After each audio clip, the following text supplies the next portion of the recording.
नमस्कार दोस्तों, इस वीडियो में हम बात करेंगे भारत के महत्वाकांक्षी 5th generation fighter jet project AMCA advance medium combat aircraft के बारे में, जिसे हाल ही में भारत सरकार ने अप्रूवल दे दिया है। क्या अब भारत को F-35 या Su-57 खरीदने की जरूरत नहीं है? क्या भारत खुद दुनिया का सबसे एडवांस फाइटर जेट्स बना सकता है? इस प्रोजेक्ट से अमेरिका, रूस और पाकिस्तान क्यों परेशान है? जानिए AMCA की ताकत, चुनौतियां, इंजन की कमी और भारत के 6th जनरेशन फाइटर जेट के भविष्य की प्लानिंग, सब कुछ विस्तार से। नमस्कार, वेलकम टू दिस चैनल। मैं श्रीकांत। इंडिया की डिफेंस ताकत को लेकर आज हम एक ऐसे टर्निंग पॉइंट पर खड़े हैं जहां से भविष्य की डायरेक्शन बिल्कुल बदलने वाली है। यस, आपने बिल्कुल सही सुना। AMCA यानी इंडिया का खुद का 5th जनरेशन फाइटर जेट। केंद्र सरकार ने AMCA प्रोजेक्ट को ग्रीन सिग्नल दे दिया है और 2031 तक इसका प्रोटोटाइप तैयार करने का टारगेट रखा गया है। लेकिन इस बार कहानी अलग है। अब सिर्फ HAL या कोई एक सरकारी कंपनी को ये प्रोजेक्ट नहीं मिलेगा।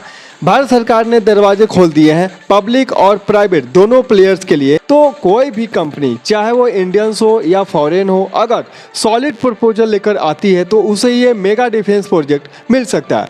This is bold and out of the box approach और इससे इंडिया के डिफेंस इंडस्ट्री में बड़ा गेम चेंजर आ सकता है। अब इस फैसले का सबसे बड़ा असर किस पर पड़ेगा?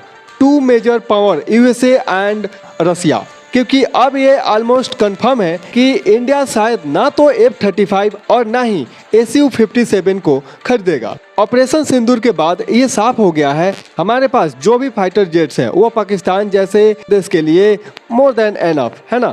तो चाइना का दिया हुआ HQ-9 air defence system Pakistan में बुरी तरह से फेल हुआ। भारत ने उसे जाम करके न सिर्फ कंट्रोल किया बल्कि उसके रडार से बचकर अंदर जाकर एयर स्ट्राइक तक की, है ना। इवन हमारे ड्रोन्स ने भी उन्हें डैमेज किया। It's a proven failure. तो F-35 या Su-57 की जरूरत हमें नहीं लगती अब, है ना। अब दुनिया मूव कर रही है 6th जनरेशन फाइटर जेट की तरफ। जापान, USA और चाइना पहले से काम पर लग चुके हैं। तो क्या हम पीछे रह जाएंगे? बिल्कुल नहीं। India already thinking ahead. AMCA के बाद अगला जो लॉजिक स्टेप होगा वो 6th जनरेशन फाइटर जेट का होगा। जापान ने हमें ज्वाइन करने का इनवाइट भी दे दिया और रसिया और कई वेस्टर्न कंपनियां भी इंडिया के साथ काम करना चाहती है। The window of opportunity is wide open, है ना। लेकिन एक सवाल बहुत क्रिटिकल है, इंजन कौन देगा? तेजस का इंजन आज भी इंपोर्ट किया जा रहा है। हमारा खुद का कावेरी इंजन प्रोजेक्ट अभी तक अधूरा है क्योंकि मेटलर्जी जैसी टेक्निकल प्रॉब्लम से लोग कह रहे हैं फंडिंग नहीं, टेक्निकल गैप की दिक्कत है। तो अगर AMCA के लिए भी फॉरेन इंजन यूज करना पड़ा तो प्रोडक्शन कैपेबिलिटी फिर से रिस्ट्रिक्टेड रहेगी। इसलिए मेक इन इंडिया का असली टेस्ट यही है, क्या हम अपना इंजन बना सकते हैं? AMCA को लेकर सरकार ने लगभग 15,000 करोड़ यानी $1.8 बिलियन की मंजूरी दे दी है। इस बार सिर्फ तकनीकी नहीं बल्कि विजन भी है। हो सकता है लॉकहीड मार्टिन या बोइंग जैसे ग्लोबल ग्रांट्स भी प्रपोजल भेजें।